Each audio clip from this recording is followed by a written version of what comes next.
बच्चों, आज हम 11th क्लास के केमिकल चैप्टर का एक नया लेक्चर स्टार्ट करने जा रहे हैं। तो बच्चों, इससे पहले हमने पढ़ा था टाइप्स ऑफ बॉन्ड। तो टाइप्स ऑफ बॉन्ड में हमने सबसे पहले पढ़ा था आयनिक बॉन्ड, कंप्लीट कर लिया था। उसके बाद बच्चों हम नया जो बॉन्ड है उसको स्टार्ट करने जा रहे हैं, वो है कोवलेंट बॉन्ड, यानी कि सहसंयोजक बंध। तो बच्चों, मैंने आपको पिछले लेक्चर में बताया था कि जो आप कोवलेंट बॉन्ड है यानी कि सहसंयोजक बंध है, उसको पढ़ने से पहले आपका जो एक लेक्चर जो ऑक्टेट रूल था, आपको वो पढ़ के आना था।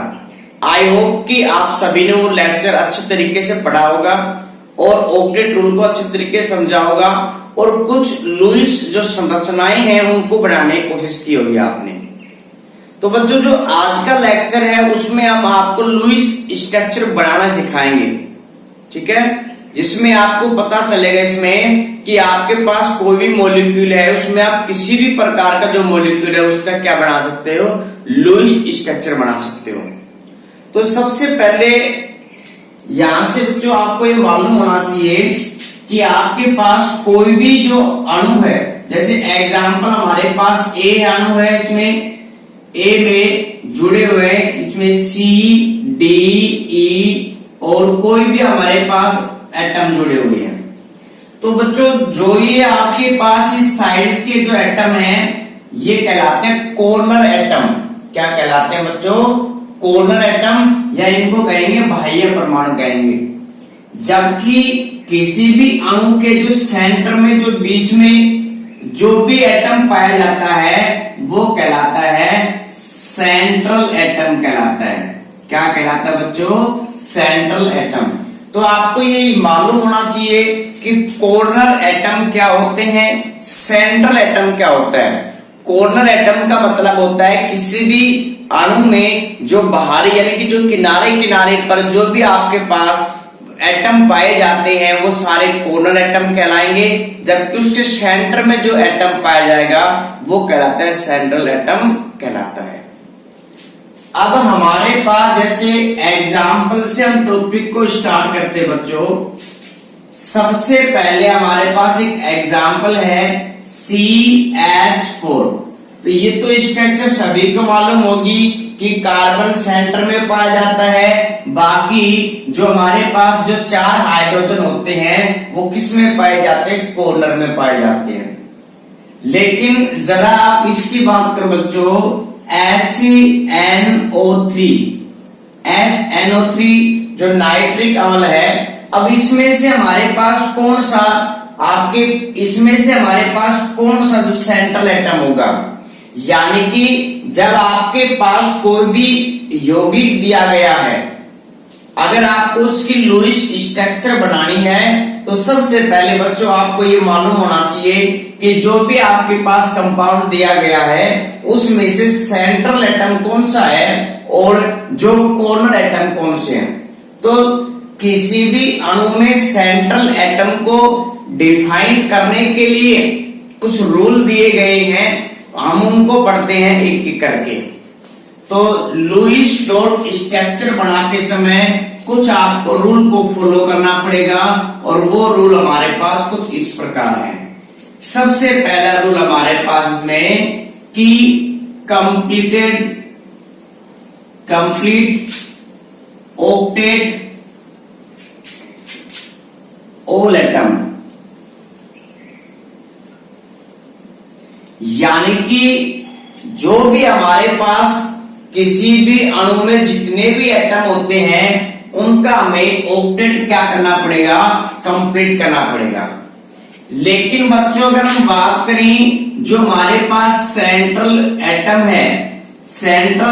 है ये अपने कोश में 8 और मोर देन 8 इलेक्ट्रॉन, यानी कि 8 और मोर इलेक्ट्रॉन, यानी कि जो आपके पास सेंट्रल एटम होता है वो अपने बाह्यतम कोश में या तो 8 इलेक्ट्रॉन रखता है या 8 से ज्यादा इलेक्ट्रॉन रखता है।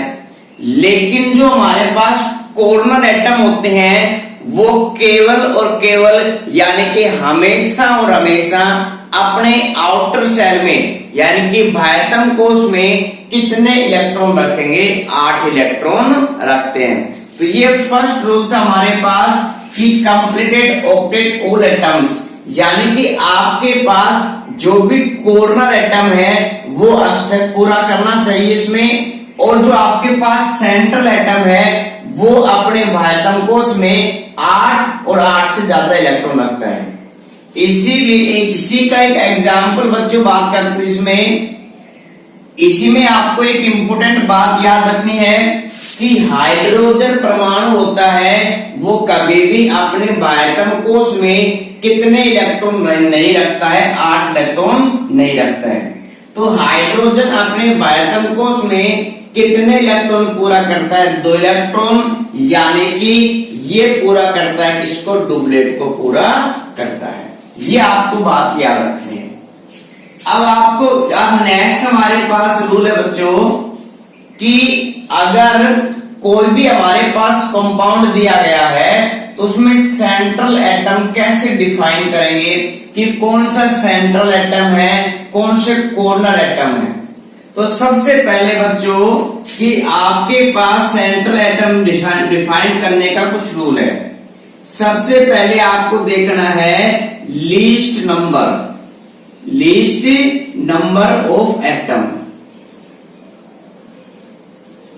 यानी कि बच्चों जिस यौगिक में या जिस कंपाउंड में आपके पास जितने भी एटम दिए गए हैं उनमें से जो सबसे कम नंबर का होता है वो ही क्या कहलाता है? सेंट्रल एटम कहलाता है।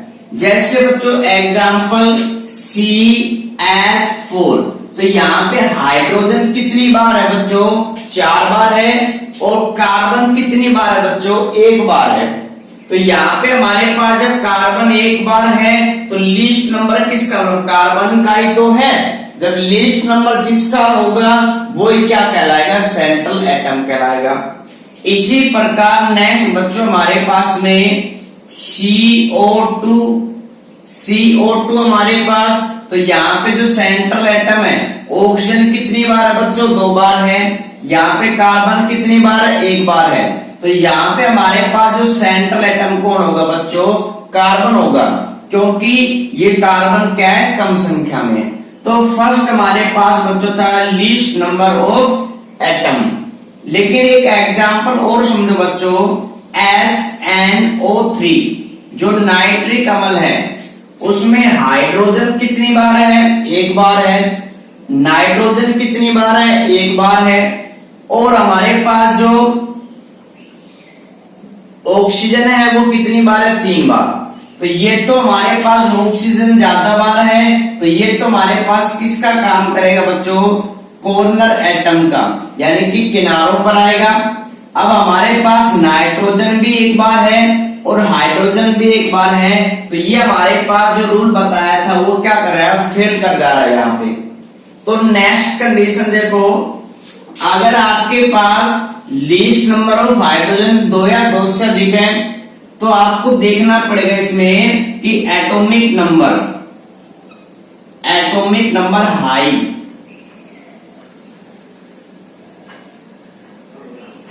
यानी कि आपके पास अगर किसी भी मॉलिक्यूल में 2 या 2 से अधिक आपको लीस्ट नंबर ऑफ एटम यानी कि कम संख्या में जो परमाणु मिलते हैं तो आपको क्या देखना है? एटॉमिक नंबर हाई, यानी कि जिस एटम का एटॉमिक नंबर हाई होगा, ज्यादा होगा, वो ही क्या कहलाएगा? आपके पास सेंट्रल एटम कहलाएगा।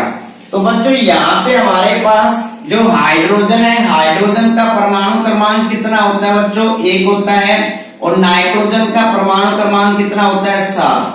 तो यहाँ पे जो आपके पास नाइट्रोजन एटम है उसका एटॉमिक नंबर 8 है। हमें बच्चों इसकी बात नहीं करनी ऑक्सीजन की, हम किसके डिफाइन कर रहे हैं? हम सेंट्रल एटम को ढूंढ रहे हैं कि सेंट्रल एटम कौन सा है। तो हमें मालूम नहीं, ये किसको तो हमें नहीं देखना है, क्योंकि हम पहले ही देख चुके हैं कि लीस्ट नंबर ऑफ एटम, यानी कि जिस एटम का नंबर कम होगा वही सेंट्रल एटम होगा। यहाँ पे तो हमारे पास जो ऑक्सीजन है वो 3 बार है। जब 3 बार है तो ये सेंट्रल एटम नहीं होगा। इन दोनों की कंपैरिजन में किया हमने, तो इसके बेस पे हम नहीं कर पा रहे थे अंतर कि दोनों में से कौन सा सेंट्रल एटम है। फिर हमने क्या देखा, एटॉमिक जो आपके पास नंबर है वो हाई होना चाहिए। एटॉमिक नंबर क्या होना चाहिए, हाई होना चाहिए। तो यहाँ पे नाइट्रोजन का एटॉमिक नंबर 7 है, इसका मतलब यहाँ पे जो हमारे पास नाइट्रोजन एटम है वो क्या कहलाएगा, सेंट्रल एटम कहलाएगा। या बच्चों इसका दूसरा और हमारे पास में कि जो आपके पास सेंट्रल एटम होता है उसका साइज कैसा होता है, लार्जेस्ट साइज होता है। यानी कि जो आपके पास एटम दिया गया है, कोई भी मॉलिक्यूल दिया गया है, उसमें जिस एटम का साइज बड़ा होगा वो आपके पास क्या कहलाएगा, सेंट्रल एटम। तो यहाँ पे हम इसकी बात नहीं कर रहे हैं बच्चों, इन दोनों की बात कर रहे हैं। इनमें से हाइड्रोजन का आकार छोटा होता है किससे, नाइट्रोजन से, तो भी हमारे पास ये क्या होगा, सेंट्रल एटम होगा। तो ये कुछ रूल होते हैं कि आपको जो भी मॉलिक्यूल दिया गया है उसमें से जो आपका केंद्रीय परमाणु है उसको पहचानना। क्या है कि सबसे कम नंबर में होना चाहिए। अगर नंबर आपके पास दो एटम के सेम है तो आपको क्या देखना पड़ेगा, एटॉमिक नंबर देखना पड़ेगा। जिस एटम का एटॉमिक नंबर हाई होगा वो सेंट्रल एटम होगा। फिर आपको देखना पड़ेगा, साइज देखना पड़ेगा। तो ये हमारे पास कुछ रूल हैं जिसके आधार पे हम सेंट्रल एटम को फाइंड कर सकते हैं। नेक्स्ट बच्चों, अगर हमारे पास में इंपॉर्टेंट पॉइंट है कि हाइड्रोजन और फ्लोरीन, हाइड्रोजन और फ्लोरीन कभी भी सेंट्रल एटम नहीं बनते हैं, ध्यान रखना। यानी कि हाइड्रोजन और फ्लोरीन के द्वारा या ये कभी भी सेंट्रल एटम के रूप में कभी भी काम में नहीं आते हैं। इसके अलावा जो हमारे पास बच्चों एटम बच गए, चाहे ऑक्सीजन हो, ब्रोमीन हो, क्लोरीन हो, या हमारे पास सल्फर हो, फास्फोरस हो, पोटेशियम, ETC, ये जितने भी आपके पास जो भी आपको एटम दिखाई दे रहे हैं ये सारे सेंट्रल एटम बन सकते हैं। नेक्स्ट बच्चों, हमारे पास जो आपको याद रखना है कि जो हमारे पास कॉर्नर एटम का मतलब है कि सेंटर एटम के अलावा जो भी आपके पास एटम बच गए वो कॉर्नर एटम कहलाते हैं। कॉर्नर एटम क्या करेगा, आपके पास में अपना बाह्यतम कोश में 8 इलेक्ट्रॉन पूरा करेगा। नेक्स्ट इंपोर्टेंट पॉइंट है, जो सेंट्रल एटम यानी कि केंद्रीय परमाणु होता है वो रिप्रेजेंट करता है मैक्सिमम कोवलेंसी। मैक्सिमम कोवलेंसी का मतलब होता है बच्चों कि आपके पास जो केंद्रीय धातु परमाणु होता है वो ज्यादा से ज्यादा बंध बनाने की क्या करता है, कोशिश करता है। तो कुछ हमारे पास एग्जाम्पल हैं, जैसे हमारे पास बात करें बच्चों कार्बन, तो कार्बन की मैक्सिमम कोवलेंसी कितनी होती है, 4 होती है। यानी कि जो कार्बन एटम है वो कितने बंध बनाता है, 4 बंध बनाता है। नेक्स्ट हमारे पास बच्चों जो नाइट्रोजन परमाणु है, नाइट्रोजन परमाणु की जो मैक्सिमम कोवलेंसी वो कितनी होती है, 5 होती है। कितनी होती है, 5 होती है। लेकिन यहाँ पे आपको याद रखना है कि नाइट्रोजन एटम कभी भी 5 बॉन्ड का निर्माण नहीं करता है, ध्यान रहे। ये जो नाइट्रोजन है वो बनाता है हमारे पास 3 बॉन्ड या एक क्या बनाता है, 4 बॉन्ड। यानी कि नाइट्रोजन की जो मैक्सिमम कोवलेंसी है वो 5 होती है, लेकिन सिर्फ और सिर्फ ये बॉन्ड बना पाता है कौन सा, 3 और 4 ही बॉन्ड बना पाता है। और इसमें क्या पाया जाता है बच्चों, एक लोन पेयर पाया जाता है। तो ये तो हमारे पास क्या होगा, इसमें मैक्सिमम कोवलेंसी, और ये हमारे पास क्या होगा, लोन पेयर। इसी प्रकार फास्फोरस, तो फास्फोरस भी नाइट्रोजन फैमिली का ही सदस्य है। अब हम बात करें इसके जो मैक्सिमम कोवलेंसी वो भी कितनी होती है, 5 होती है। तो जो हमारे पास फास्फोरस है ये या तो 3 बॉन्ड का फॉर्मेशन करता है या 5 बॉन्ड का फॉर्मेशन करता है। इसी प्रकार बच्चों हमारे पास है सल्फर, तो सल्फर की जो मैक्सिमम कोवलेंसी यानी कि अधिक से अधिक बंध बना सकता है, कितने, 6 बंध बना सकता है। लेकिन ये कभी कभी इसमें 2 4 6 का बॉन्ड, यानी कि कभी कभी ये 2 बंध भी बनाता है, 4 भी बनाता है, 6 बंध भी बनाता है। और अगर हम बात करें इसके लोन पेयर की, तो इसमें लोन पेयर पाया जाता है। तो ये कुछ हमारे पास सेंट्रल एटम के एग्जाम्पल हैं जिनकी मैक्सिमम कोवैलेंसी क्या है, जिनमें लोन पेयर पाए जाते हैं या नहीं पाए जाते इसमें। और एक और एग्जाम्पल है बच्चों सिलिकॉन। सिलिकॉन जो हमारे पास होता है ये कितने बॉन्ड का निर्माण करता है, 4 बॉन्ड का निर्माण करता है। तो ये हमारे पास कुछ सेंट्रल एटम के एग्जाम्पल हैं जो क्या करते हैं, ये अपने पास मैक्सिमम कोवैलेंसी यानी कि मैक्सिमम बंध बनाने के आपके पास टेंडेंसी रखते हैं। ठीक है, तो ये हमारे पास कुछ नियम थे जिसके आधार पे हम किसी भी जो कंपाउंड है उसमें सेंट्रल एटम को पहचान सकते हैं कि आपके पास सेंट्रल एटम कौन सा होगा। अब नेक्स्ट बच्चों, अगर जैसे एक एग्जांपल हमारे पास इसमें है NH4 प्लस, एक होता है बच्चों NO2 माइनस। तो हमारे पास 2 कंपाउंड दिए गए हैं, तो इनमें जो ये प्लस का चार्ज है ये या तो कॉर्नर एटम का होगा या किसका होगा, सेंट्रल एटम का होना चाहिए। या हमारे पास जो इस कंपाउंड पे माइनस का चार्ज है या तो कॉर्नर एटम का यानी कि ऑक्सीजन का होना चाहिए या सेंट्रल एटम का होना चाहिए। तो यहां से बच्चों आपको याद रखना है कि अगर किसी भी मॉलिक्यूल में, किसी भी अणु में अगर पॉजिटिव चार्ज है तो वो पॉजिटिव चार्ज हमेशा किसका होता है, सेंट्रल एटम का होता है। किसका होता है बच्चों, सेंट्रल एटम का होता है। अगर किसी भी कंपाउंड पे नेगेटिव का चार्ज होता है तो वो किसका होता है बच्चों, कॉर्नर एटम का होता है। तो ये पॉइंट आपको कुछ याद रखने हैं जिसकी सहायता से हम किसी भी कंपाउंड की लुईस स्ट्रक्चर का निर्माण कर सकते हैं। तो ये हमारे पास कुछ रूल है बच्चों। फर्स्ट रूल क्या है कि कंप्लीटेड ऑक्टेट ऑल एटम्स, यानी कि जो आपके पास जितने भी एटम हैं उनका अष्टक पूरा होना चाहिए। जब आप लुईस स्ट्रक्चर का निर्माण करते हो तो जितने भी एटम है उनका अष्टक क्या होना चाहिए, पूरा होना चाहिए। लेकिन बच्चों जो एग्जाम्पल हमारे पास हाइड्रोजन है, हाइड्रोजन कभी भी अष्टक पूरा नहीं करता है, यानी कि अपने बायतम कोश में 8 इलेक्ट्रॉन नहीं रखता है, वो कितने इलेक्ट्रॉन रखता है, 2, यानी कि डुप्लेट को क्या करता है, पूरा करता है। इसी प्रकार जो सेंट्रल एटम है, केंद्रीय परमाणु है, वो अपने बायतम कोश में 8 इलेक्ट्रॉन भी रख सकता है और 8 से ज्यादा इलेक्ट्रॉन भी रख सकता है। लेकिन जो हमारे पास कॉर्नर जो एटम होते हैं वो तो हमेशा 8 इलेक्ट्रॉन रखेंगे। नेक्स्ट हमारे पास कि सेंट्रल एटम कैसे पहचानते हैं कि किसी भी कंपाउंड में कौन सा एटम सेंट्रल एटम की तरह कार्य करेगा। तो सबसे पहले बच्चों लीस्ट नंबर होना चाहिए, मतलब कम से कम नंबर होना चाहिए उसका। दूसरा है एटॉमिक नंबर उसका हाई होना चाहिए और नेक्स्ट साइज क्या होना चाहिए, लार्ज होना चाहिए। फिर हमने पढ़ा इसमें कि हाइड्रोजन एंड फ्लोरीन कभी भी सेंट्रल एटम का कार्य नहीं करते हैं, यानी कि इनको कभी भी सेंट्रल एटम के रूप में नहीं लेते हैं।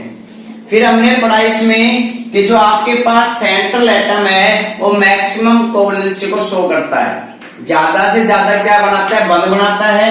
फिर हमने पढ़ा कि किसी भी एटम पे अगर पॉजिटिव का चार्ज है तो वो किस पे होगा, सेंट्रल एटम पे होगा। अगर किसी पे नेगेटिव चार्ज है तो वो किस पे होगा, हमारे पास कॉर्नर एटम पे होगा। अब बच्चों इसी के साथ हम कुछ कैलकुलेशंस करेंगे जिसकी सहायता से हम सेंट्रल एटम पे कितने हमारे पास लोन पेयर है या उस एटम में या उस मॉलिक्यूल में टोटल कितने इलेक्ट्रॉन है या इन चीजों का पता लगाने के लिए कुछ क्या करेंगे, कैलकुलेशंस करते हैं। तो बच्चों फर्स्ट हमारे पास है टोटल चार्ज, टोटल चार्ज यानी कि Q। तो हमारे पास कोई भी जो कंपाउंड दिया गया है उसका टोटल चार्ज कैसे निकालते हैं, तो टोटल चार्ज निकालना है आपको तो उसके लिए फॉर्मूला होगा valence electron, valence shell electron, cell electron of all atom. यानी कि बच्चों अगर आपके पास किसी भी कंपाउंड में जितने भी एटम दिए गए हैं उन सभी का आपको क्या लिखना है, बैलेंस इलेक्ट्रॉन लिखने हैं सभी के। अगर उस कंपाउंड पे चार्ज होता है नेगेटिव का तो उसमें जो जितना भी चार्ज होता है नेगेटिव का उसको जोड़ लिया जाता है, यानी कि माइनस का नेगेटिव चार्ज। ठीक है, अगर उस कंपाउंड पे चार्ज होता है पॉजिटिव का तो उस पॉजिटिव चार्ज को क्या कर दिया जाता है, इसमें से घटा दिया जाता है। तो ये हमारे पास फॉर्मूला है कि किसी भी आप एटम में या किसी भी आप मॉलिक्यूल में आप टोटल चार्ज निकाल सकते हो। क्या होता है फॉर्मूला बच्चों कि balance cell electrons of all atom, यानी कि जो भी एटम है उनके बैलेंस सेल आपको काउंट करने हैं। अगर उस एटम पे चार्ज माइनस का है तो उसको जोड़ देंगे, अगर चार्ज प्लस का है उसको क्या कर देंगे, घटा देंगे। नेक्स्ट बच्चों हमारे पास फॉर्मूला होता है इसमें कि बॉन्ड पेयर इलेक्ट्रॉन, यानी कि आपको क्या करना है इसमें कि ऐसे इलेक्ट्रॉन को फाइंड करना है जो बंध बनाने में भाग लेते हैं। तो यहां पे हमारे पास इसका फॉर्मूला होगा 2 into बॉन्ड नंबर, यानी कि आपके पास जितने भी इलेक्ट्रॉन जितने भी बॉन्ड है उनको कितने से मल्टीप्लाई करना है, 2 से मल्टीप्लाई करना है, तो आपके पास आ जाएगा bond pair electron, bond pair electron आ जाएंगे। फिर अगर आपको किसी भी कंपाउंड में लोन पेयर को फाइंड करना है कि कितने लोन पेयर होते हैं तो उसका फॉर्मूला होगा total charge minus bond pair electron, bond pair electron.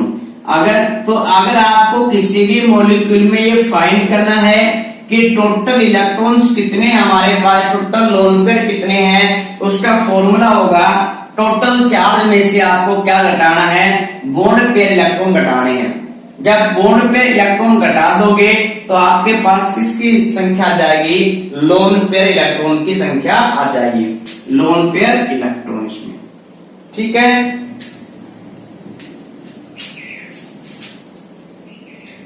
अब जो आपके पास एटम है उसमें जो लोन पेयर है वो 2 तरह से कार्य करेंगे, या तो लोन पेयर काम करेगा लोन पेयर की तरह, या जो लोन पेयर है या फॉर्मेशन करेगा डबल बॉन्ड का और ट्रिपल बॉन्ड का फॉर्मेशन करेगा।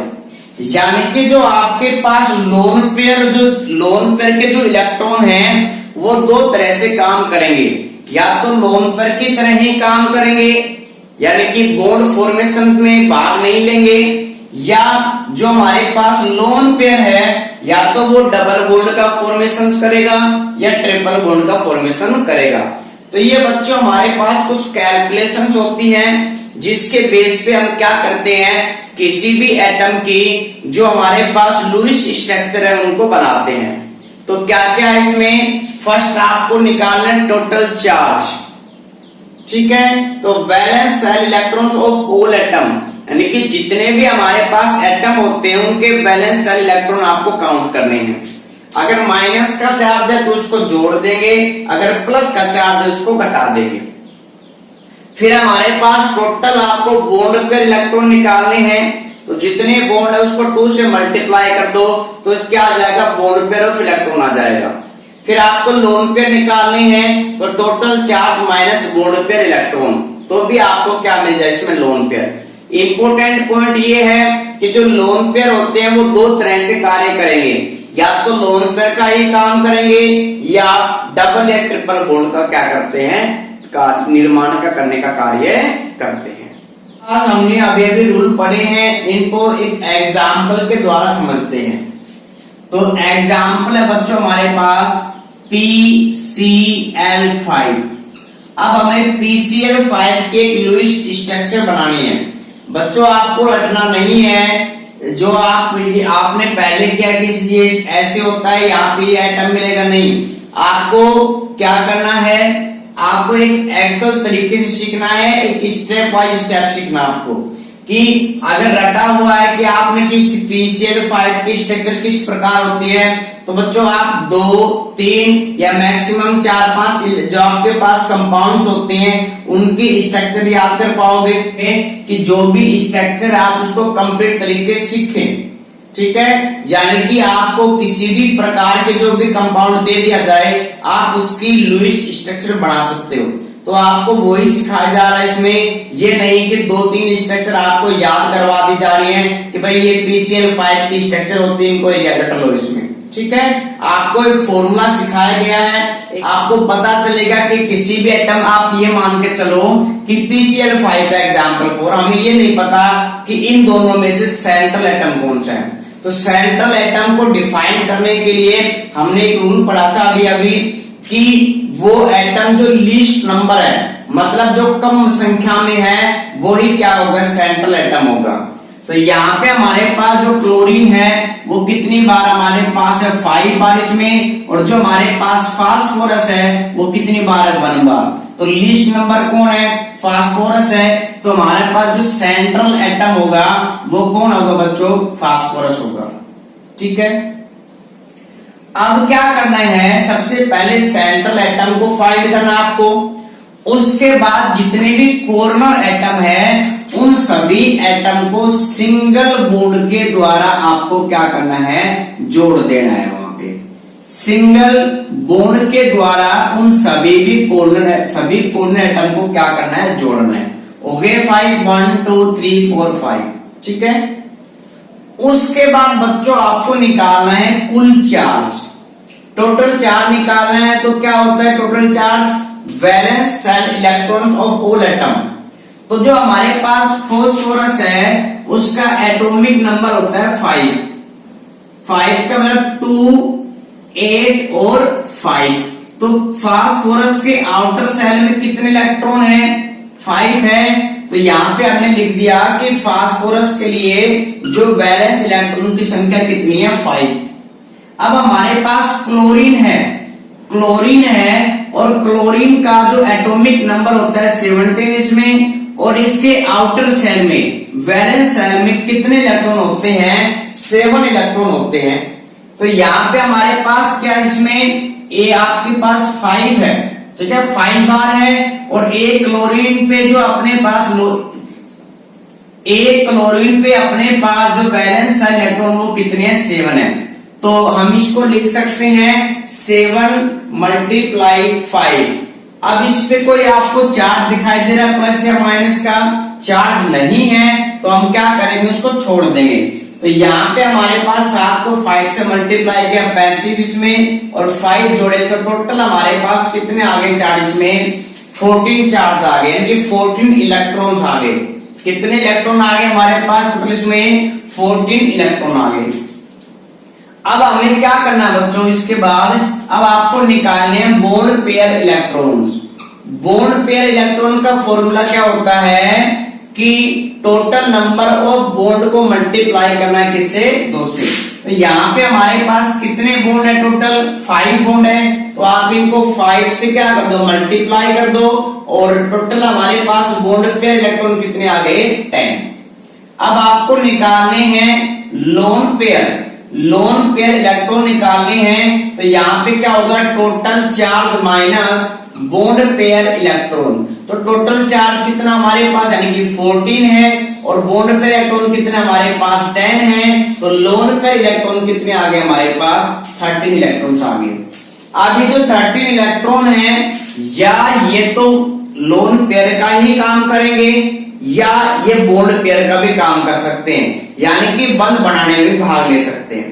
तो सबसे पहले बच्चों आपको क्या करना है कि जो भी आपके पास कॉर्नर एटम है, सबसे पहले आप उनका अष्टक पूरा करेंगे, फिर उसके बाद आपको किसका करना है, सेंट्रल एटम का पूरा करना है।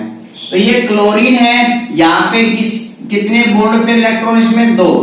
तो यहाँ पे लोन पर कितने आएंगे हमारे पास में, लोन पर इलेक्ट्रॉन, तो यहाँ पे 2, 3, 4, 5, 6, 7 और 8, इसका अष्टक क्या हो गया, पूरा हो गया। इसी प्रकार इन सभी क्लोरीन का अष्टक पूरा करना है तो 2 4 6 8, 2 4 6 और 8, 2 4 6 और ये कितने हो गए 8। यहाँ पे भी हमारे पास कितने लोन पेयर इलेक्ट्रॉन, इसमें 3 लोन पेयर होंगे इसमें। तो हमने क्या किया, इन क्लोरीन का सभी का अष्टक पूरा कर दिया। अब हमें देखना है कि जो हमारे पास total lone pair of electron थे उनमें से कितने इलेक्ट्रॉन तो काम आ गए और कितने हमारे पास बच गए। तो कितने लोन इलेक्ट्रॉन थे, 30 थे हमारे पास। तो यहाँ पे कितने आए इसमें 6 6 6 6। तो टोटल हमारे पास जितने भी आप क्या थे कि जो भी आपके पास लोन पेयर ऑफ इलेक्ट्रॉन थे वो सारे किसमें आ गए, लोन पेयर में काम आ गए। यानी कि अब आपके पास ये जो स्ट्रक्चर है वो किसकी कहलाएगी, PCl5 की स्ट्रक्चर कहलाएगी। तो सबसे पहले बच्चों आपको टोटल चार्ज निकालना है। टोटल चार्ज निकालने के बाद आपको बॉन्ड पेयर इलेक्ट्रॉन निकालने हैं, फिर आपको निकाले लोन पेयर। तो यहाँ पे जो आपके पास लोन पेयर है सिर्फ किसका काम कर, लोन पेयर का ही काम कर रहे हैं। एक बात जो बच्चों आपको याद रखनी है कि अगर आपको जो भी लोन पेयर उनको बढ़ते हैं तो सबसे पहले कॉर्नर एटम के जो आपके अष्टक है उनका पूरा करेंगे, फिर बाद में सेंट्रल एटम का जो अष्टक है उसको पूरा करेंगे। अब इसी के साथ हम एक दूसरा एग्जाम्पल और लेके चलते हैं जिसमें हम जो लोन पेयर है उसको बॉन्ड पेयर के रूप में भी काम में लेंगे। जैसे एग्जाम्पल है बच्चों हमारे पास O3 ओजोन का। तो सबसे पहले आपको, अब सेंट्रल एटम तो एक ही होगा हमारे पास ऑक्सीजन इसमें, ठीक है। तो सबसे पहले हमने इसकी स्ट्रक्चर ऐसे बना ली कि एक ऑक्सीजन है उसके साथ 2 ऑक्सीजन जुड़े हुए हैं और किस बॉन्ड के द्वारा, सिंगल बॉन्ड के द्वारा। आपको यही करना है, हमेशा हमेशा आपको सेंट्रल एटम से जो कॉर्नर एटम है उनको सिंगल सिंगल बॉन्ड के द्वारा जोड़ना है। फिर आपको निकालना है बच्चों इसमें टोटल चार्ज। तो टोटल चार्ज, तो बैलेंस इलेक्ट्रॉन देखना है इसमें। ओजन के बैलेंस सेल में कितने इलेक्ट्रॉन होते हैं, 6 इलेक्ट्रॉन होते हैं। कितने होते हैं, 6। तो ये हमारे पास 3 से मल्टीप्लाई करना है, तो 6 into 3 टोटल हमारे पास कितना आ गया, इसमें 18 इलेक्ट्रॉन आ गए। अब आपको निकालना है बच्चों bond pair electron. Bond pair electron निकालना है तो बॉन्ड पेयर इलेक्ट्रॉन का हमारे पास फॉर्मूला होता है 2 into नंबर ऑफ बॉन्ड। तो टोटल बॉन्ड हमारे पास 2 है, तो बॉन्ड पेयर इलेक्ट्रॉन हमारे पास कितने आ गए, 4 इलेक्ट्रॉन। अब आपको निकालना है लोन पेयर ऑफ इलेक्ट्रॉन्स। तो लोन पेयर इलेक्ट्रॉन का मतलब होता है बच्चों total charge minus bond pair electron. Total charge हमारे पास कितना है, 18 है। तो 18 में से 4 आपने लेस किए तो कितने हमारे पास आए, इसमें 12 इलेक्ट्रॉन। अब ये जो 12 लोन पेयर इलेक्ट्रॉन है ये लोन पेयर की भी तरह कार्य करेंगे और बॉन्ड पेयर की तरह भी कार्य कर सकते हैं। सबसे पहले आपको क्या करना है, ये जो आपके कॉर्नर एटम है इनका आपको अष्टक पूरा करना है। तो यहाँ पे हमारे पास इस ऑक्सीजन के पास कितने इलेक्ट्रॉन है, 2। तो आपको अष्टक पूरा करने के लिए कितने और देने पड़ेंगे, 6। तो यहाँ पे 2 3 4 5 6 7 और 8 इसका अष्टक पूरा हो गया। इसी प्रकार हमारे पास ये जो ऑक्सीजन है इसका भी अष्टक पूरा करना है। तो 2 3 4 5 6 7 8 सभी का अष्टक पूरा हो गया इसमें। अब यहाँ पे आपको इसका भी अष्टक पूरा करना है, लेकिन सबसे पहले आप इलेक्ट्रॉन गिनो कितने हमारे पास। टोटल लोन पेयर इलेक्ट्रॉन कितने थे, 12। हमने यूज कितने कर लिए, तो 2 4 6 8 10 और 12। यानी कि हमने क्या कर लिया इसमें कि जो आपके पास ये जो लोन पेयर ऑफ इलेक्ट्रॉन थे इनका हमने क्या कर लिया, पूरा यूज कर लिया। अब इसके बाद देखते इसमें कि क्या इसका अष्टक पूरा हुआ या नहीं हुआ। तो यहाँ पे हमारे पास जो ऑक्सीजन है यहाँ पे कि एक तो हमारे पास यहाँ पे 2 इलेक्ट्रॉन है और यहाँ पे हमारे पास कितने इलेक्ट्रॉन है, 2 इलेक्ट्रॉन है। तो यहाँ पे हमारे पास में ये थोड़ा लेस में कम हो इसमें, 18 में से 4 जाएगा तो 14 बचेंगे भाई, ठीक है। कितने बचेंगे? 14। तो यहाँ पे 2 4 6 10 12 2 4 6 8 10 12 और यहाँ पे हमारे पास क्या आ गए? 14, ठीक है। अब हमें जब ये 14 जो हमारे पास लोन पेयर ऑफ इलेक्ट्रॉन को जब हमने फिल कर दिया, तो यहाँ पे अब हमें देखना है कि सभी का स्ट्रक्चर पूरा है या नहीं है। तो इस ऑक्सीजन की बात करें तो 2 4 6 8 ऑक्टेट कंप्लीट है। इस ऑक्सीजन की बात करें तो 2 4 6 8। इस ऑक्सीजन की बात करें तो 2 4 और 6। इसका ऑक्टेट कंप्लीट नहीं है। तब अब आपको क्या करना है कि जो ये आपके पास कॉर्नर एटम है, इनका जो लोन पेयर आपको यूज करना है किसमें? बॉन्ड पेयर में। यानी कि कहीं से भी आप इस एटम से ले सकते हो या आप इस एटम से ले सकते हो, कोई बाउंडेशन नहीं है। तो यहाँ पे हमने इस ऑक्सीजन के जो दोनों इलेक्ट्रॉन है वो हमने किस में काम ले लिए? बॉन्ड पेयर में काम ले लिए। किसमें ले लिए? बॉन्ड पेयर में काम ले लिए। अब हमारे पास जो भी एटम है उन सभी का स्ट्रक्चर क्या है? कंप्लीट में। तो 4 और 4 8, 2 4 6 और 2 8, 4 और 2 6 6 2 8। तो ये हमारे पास क्या बन गए? कंप्लीट स्ट्रक्चर बन गए इसमें। तो ये हमारे पास जो स्ट्रक्चर है वो किसकी है? ओजोन की है। तो जिस प्रकार बच्चों आपने अभी अभी देखा इसमें कि यहाँ पे जो ऑक्सीजन के लोन पेयर थे वो किस में काम आ गए? बॉन्ड पेयर में काम आ गए। तो सेम इसी प्रकार हमारे पास जो लोन पेयर और बॉन्ड पेयर होते हैं, सॉरी लोन पेयर जो इलेक्ट्रॉन होते हैं वो या तो लोन पेयर में काम आते हैं या किस में काम आते हैं? बॉन्ड पेयर में काम